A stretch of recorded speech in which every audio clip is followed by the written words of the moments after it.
তিতাবৰত খুৰাৰ ৰাগীত আছু কৰ্মীয়ে উদ্ভাণ্ডলি কৰাৰ অভিযোগ উত্থাপন হৈছে। আছু কৰ্মীৰ উদ্ভাণ্ডলিত অতিষ্ঠ হৈ ওলাই আহিছে ৰাইজ। ইফালে কাজিয়া কৰিবলৈ একাংশই দা কটাৰীলৈ ওলাই অহাৰ অভিযোগ উত্থাপন কৰিছে ৰাইজে।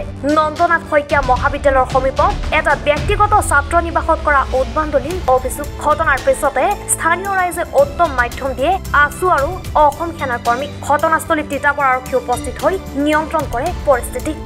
কাইলৈ অনুষ্ঠিত হ'বলগীয়া তিতাবৰ ঐতিহ্যমণ্ডিত নন্দনাথ শইকীয়া মহাবিদ্যালয়ৰ ছাত্ৰ একতা সভাৰ সাধাৰণ নিৰ্বাচনত আমাৰ আছুৰ সমৰ্থিত প্ৰাৰ্থীসকলে প্ৰাৰ্থিত্ব আগবঢ়াইছিল। সেই সময়ছোৱাত তিতাবৰ নন্দনাথ শইকীয়া মহাবিদ্যালয়ৰ এজন ৰক্তিম শইকীয়া নামৰ ছাত্ৰৰ যি জন্মদিনৰ পাৰ্টি, সেই পাৰ্টিত কিছু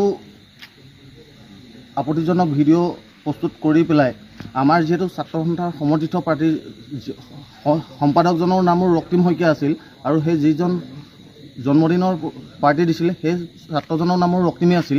সেই পাৰ্টিত কিন্তু আমাৰ ছাত্ৰজনৰ নামটো ব্যৱহাৰ কৰি পেলাই এটা ভিডিঅ' ভাইৰেল কৰি দিলে বিভিন্ন হোৱাটছআপ গ্ৰুপত।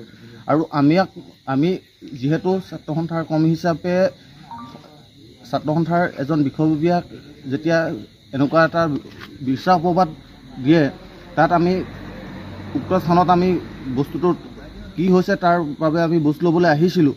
কিন্তু তেনেকুৱা পৰিস্থিতিত এজন ব্যক্তিয়ে শাৰীৰিকভাৱে মোক আক্ৰমণ কৰিছে আৰু যথেষ্ট আমাৰ কেইবাজনো কৰ্মীকো তেওঁ শাৰীৰিকভাৱে লাঠি লৈ পেলাই পানে মৰা ভাবুকি প্ৰদান কৰিছে। এইটো কমপ্লিট এটা প্ৰিপ্লেন বস্তু বুলি ক'ব লাগিব আমি, যিহেতু আমাৰ তাত কৰ্মীসকল কোনো সেই পাৰ্টিটোত জড়িত নাছিল। আৰু আমাৰ স্পষ্ট কথা, যদি ৰক্তিম শইকীয়াৰ কিবা তেনেকুৱা সুৰাপান কৰি থকা ভিডিঅ' পায়, যদি আজি এই মুহূৰ্তত প্ৰমাণ কৰি দিব পাৰে তেওঁ যদি সুৰাপান কৰি থকা থানালৈ আহিছে, মই এতিয়া এই মুহূৰ্তত মই থানাত উপস্থিত আছোঁ। যিহেতু বস্তুটো এটা ষড়যন্ত্ৰমূলক ভিডিঅ', আমি এই ষড়যন্ত্ৰ গুণ পাই আমি তিতাবৰ আৰক্ষী চকী থানাৰ কাষ চাপিছোঁ। উচিত তদন্ত কৰি বিষয়টো দোষীক শাস্তি প্ৰদান কৰিব। তেওঁলোকে বস্তুটো প্ৰমাণ সহকাৰে চাই লওক। প্ৰথম অৱস্থাত যদি ৰক্তিম শইকীয়াই প্ৰকৃততে সেই পাৰ্টিটোত জড়িত আছিল, তেতিয়া ৰক্তিম শইকীয়াক মই ছাত্ৰ সন্থাৰ মজিয়াৰ পৰা আজি স্পষ্ট কথা কৈছোঁ যে আমি ছাত্ৰ সন্থাৰ পৰা তেওঁক প্ৰাৰ্থিত্ব প্ৰত্যাহাৰ কৰাবলৈ আমি বাধ্য কৰাম। কোন কলেজৰ ছাত্ৰও আছিলে নন্দনাথ শইকীয়া মহাবিদ্যালয়ৰ ছাত্ৰ, বাহিৰৰ ব্যক্তিও কিন্তু জড়িত আছিলে ছাত্ৰ আছিলে। কোন কলেজৰ? নন্দনাথ শইকীয়া মহাবিদ্যালয়। কিমানজন ছাত্ৰ আছিলে? মই যিটো ৰুমত পাৰ্টিটো হৈছে মই ৰুমলৈ যোৱা নাই।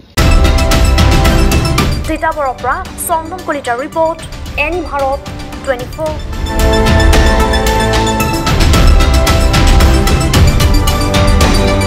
অভিনয় কৰাৰ হেঁপাহ আপুনিও পঢ়ি ৰাখিছে নেকি? আপোনাৰ অভিনয় কৰাৰ অভিজ্ঞতা নাই? কোনো কথা নাই, আপোনাৰ বাবে আহিছে সোণালী সুযোগ।